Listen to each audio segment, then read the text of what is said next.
നിങ്ങളുടെ ഫേവറേറ്റ് സീരിയലുകൾ ടിവിയിൽ വരുന്നതിന് മുൻപേ സൺ നെക്സ്റ്റ് ആപ്പിൽ കാണാം. ഇനി എല്ലാവർക്കും മുൻപേ കാണൂ. ഇപ്പോൾ തന്നെ സൺ നെക്സ്റ്റ് ആപ്പ് ഡൗൺലോഡ് ചെയ്ത് സബ്സ്ക്രൈബ് ചെയ്യൂ.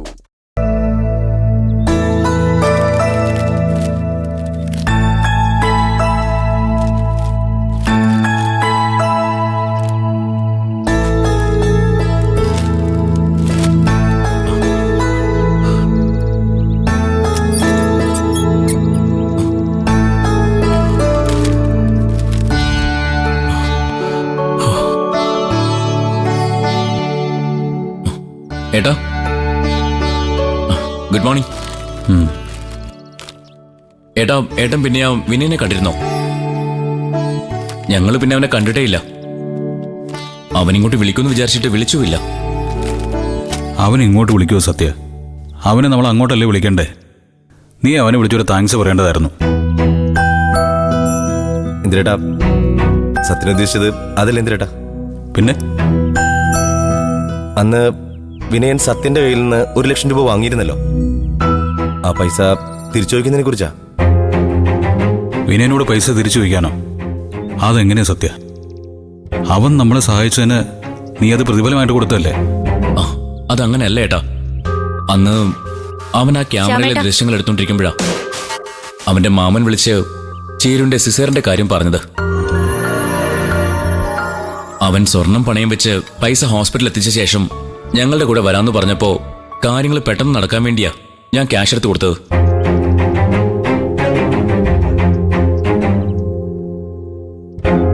ഒരു 10,000 രൂപ അവൻ കൂലിയായിട്ട് എടുത്തോട്ടെ, ബാക്കി തിരിച്ചു തരണ്ടല്ലേ? ആ ക്യാമറയിലെ ദൃശ്യങ്ങൾ എടുത്തതിന് 10,000 രൂപ കൂലിയോ? അതിന് അരമണിക്കൂർ വേണ്ടി വന്നില്ലല്ലോ. 1,000-2,000 കൊടുത്താൽ മതി സത്യേട്ടാ. ഇന്ദ്രേട്ടൻ എന്ത് പറയുന്നു? വിനയനിൽ നിന്ന് ഒരു പൈസ നിങ്ങൾ തിരിച്ചു വാങ്ങിക്കണ്ട.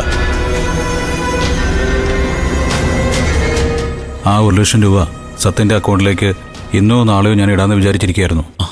അപ്പോ വിനയന്റെ കയ്യിൽ നിന്നും ആ കാശ് ഏട്ടൻ വാങ്ങിക്കോ? അതിന്റെ ആവശ്യമില്ല സത്യ.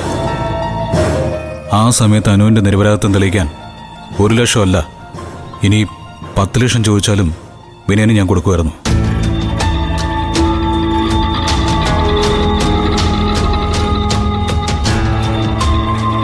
ഇപ്പൊ അനു രക്ഷപ്പെടുകയും പകരം അമ്മ ജയിലിലാവുകയും ചെയ്തപ്പോ ആ 1,00,000 നഷ്ടമായെന്ന് നിങ്ങൾക്ക് തോന്നുമായിരിക്കും. പക്ഷെ എനിക്കത് തോന്നില്ല.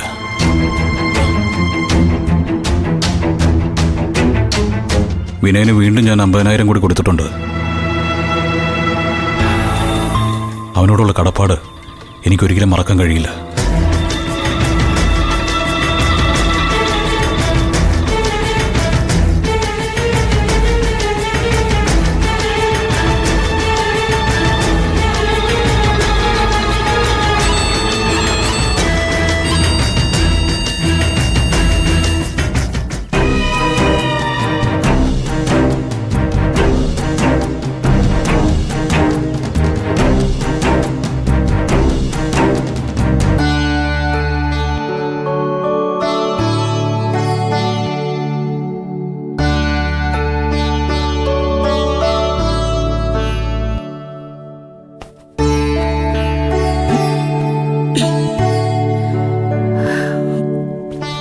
രഘുവേട്ട, ഇനി വീട്ടിലേക്ക് പോയിക്കോ, ഞാനുണ്ടല്ലോ അവിടെ. രഘുവേട്ടൻ ഫുൾ ടൈം ഇവിടെ തന്നെ നിന്നാ അച്ഛനും അമ്പിളിച്ചേച്ചിയും രഘുവേട്ടനെ കൂടുതൽ തെറ്റിദ്ധരിക്കേ ഉള്ളൂ. അതെ രഘുവേട്ട, അമ്പിളിച്ചേച്ചി പ്രതിഷേധിച്ചാലും രഘുവേട്ടൻ ചേച്ചിയുടെ കൂടെ നിന്ന് മാറ്റിയെടുക്കാൻ ശ്രമിക്കും. എങ്കിൽ മാത്രമേ ഈ പ്രശ്നത്തിനൊരു പരിഹാരം ഉണ്ടാവൂ. ഞാൻ പോവാൻ ചേരും. ദാസങ്ങൾ ഇങ്ങോട്ട് വരാന്ന് പറഞ്ഞിട്ടുണ്ടായിരുന്നു. അപ്പൊ അദ്ദേഹത്തെ കണ്ടു പോവാന്ന് വിചാരിച്ചതാ. ശരി. ആ, കുറച്ച് സമയം നിങ്ങളൊന്ന് പുറത്തേക്ക് നിന്നേ. എന്തെങ്കിലും ആവശ്യമുണ്ടെങ്കിൽ വിളിക്കാം.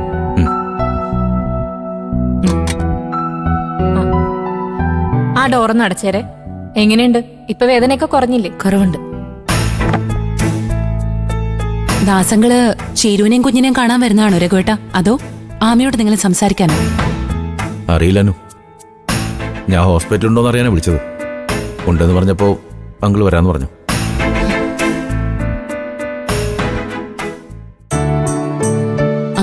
രഘുവേട്ട, അങ്കിള് വരുന്നുണ്ട്. എന്താ രണ്ടാളും പുറത്ത് നിൽക്കണേ? ഡോക്ടർ ശിരുവിനെ പരിശോധിക്കുകയാണോ? അല്ല അങ്കിളെ, സിസ്റ്റേഴ്സ് സ്റ്റിച്ചിൽ മരുന്ന് വെക്കാൻ തോന്നുന്നു. ആ. ഇപ്പൊ കഴിയും. അത് നടക്കട്ടെ. ഞാൻ ഇന്നലെ രാത്രി വീട്ടിൽ പോയി അണ്ണനെ അമ്പിളിയും കണ്ട് സംസാരിച്ചു. അണ്ണൻ കാര്യങ്ങളൊക്കെ നേരത്തെ മനസ്സിലാക്കിയതുകൊണ്ട് വലിയ പ്രശ്നം ഉണ്ടായില്ല. പക്ഷേ അമ്പിളി അങ്ങോട്ട് പിടി തരുന്നില്ല. ആ അങ്കിളെ, ചേച്ചിക്ക് നല്ല വിഷമം കാണും. അത് സ്വാഭാവികല്ലേ? അങ്കിള് സത്യാവസ്ഥ പറഞ്ഞ് മനസ്സിലാക്കിയില്ലേ ചേച്ചിയെ? ഞാൻ പറയാവുന്നതിന്റെ മാക്സിമം പറഞ്ഞു. അവളതിൽ നിന്ന് എന്താ മനസ്സിലാക്കിയെന്ന് എനിക്കറിയാം. അതെന്താ അങ്കിളെ? അങ്കിളിനെ അറിയാത്തൊരു വിഷയം എൻ്റെ ജീവിതത്തിൽ ഉണ്ടായിട്ടില്ലെന്ന് അവൾക്ക് ബോധ്യപ്പെട്ട് കാണില്ലേ? അതുകൊണ്ട് എന്താ രഘു കാര്യം? നിന്റെ ജീവിതത്തിലെ എല്ലാ കാര്യങ്ങളും അറിയേണ്ടത് ഞാനല്ലല്ലോ, അവളല്ലേ? ഇനിയിപ്പോ ഞാനായാലും അണ്ണനായാലും ഈ നിൽക്കുന്ന അനുപമയായാലും നിന്നെ ന്യായീകരിക്കാനേ ശ്രമിക്കുള്ളൂ എന്ന് അമ്പിളിക്കറിയാം. അത് അവളുടെ ജീവിതം തകരാതിരിക്കാനാണെന്നും അവൾക്കറിയാം. എന്തായാലും ഇത്തവണ അമ്പിളി വലിയ ബഹളമൊന്നും ഉണ്ടാക്കിയില്ല. അവിടെ ആകെ സൈലന്റ്, സെന്റിമെന്റില്.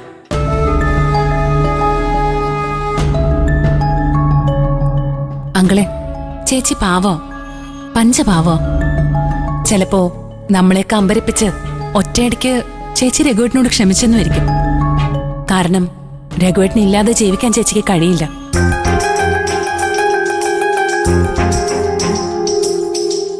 ശരിയാനും എന്നോട് സ്നേഹം കൊണ്ട് തന്നെയാ അവൾ എന്നെ സഹായിക്കുന്നതും എൻ്റെ സ്വാതന്ത്ര്യത്തെ തടയുന്നതുമൊക്കെ. അതുകൊണ്ട് തന്നെ നിങ്ങളുടെയൊക്കെ മുന്നിൽ അവൾ സൈലന്റ് ആയിരിക്കും. പക്ഷേ എന്നോട് അമ്പിളി എങ്ങനെ പ്രതികരിക്കാന്ന് എനിക്കല്ല നിശ്ചയമുണ്ട്. ഇനിയിപ്പോ അവൾ എങ്ങനെ പ്രതികരിച്ചാലും നീ അത് ആക്സെപ്റ്റ് ചെയ്തേ പറ്റുള്ളൂ രഘു. ആ അതവിടെ നിൽക്കട്ടെ. എനിക്കൊന്ന് ആമിയെ കാണണം. ഞാൻ അണ്ണനും അമ്പിളിക്കും കൊടുത്ത വാക്ക് അവള് കൂടി അറിഞ്ഞിരിക്കണമല്ലോ. അത് മാത്രമല്ല, ഇതുവരെ ഉണ്ടായ പ്രശ്നങ്ങളിൽ അവൾക്കും ചില മാനസിക പ്രശ്നങ്ങൾ കാണും. ആരുമില്ലാത്ത അവളെ സമാധാനിപ്പിക്കാൻ നമ്മൾ മാത്രമല്ലേ ഉള്ളൂ. ആ അത് ശരിയാ. പാവം അവളും അല്ലാതെ വിഷമിച്ചിരിക്കുക. അങ്കിളിനെ കണ്ട ആമിക്ക് അതൊരു വലിയ ആശ്വാസവും. എന്നാ നമുക്കങ്ങോട്ട് പോയാലോ?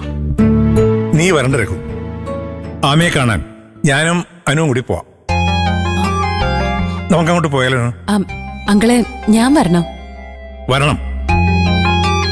ഇതുവരെ രഘു ആമയെ സഹായിക്കുന്ന കാര്യം എനിക്ക് മാത്രമേ അറിയാമായിരുന്നുള്ളൂ.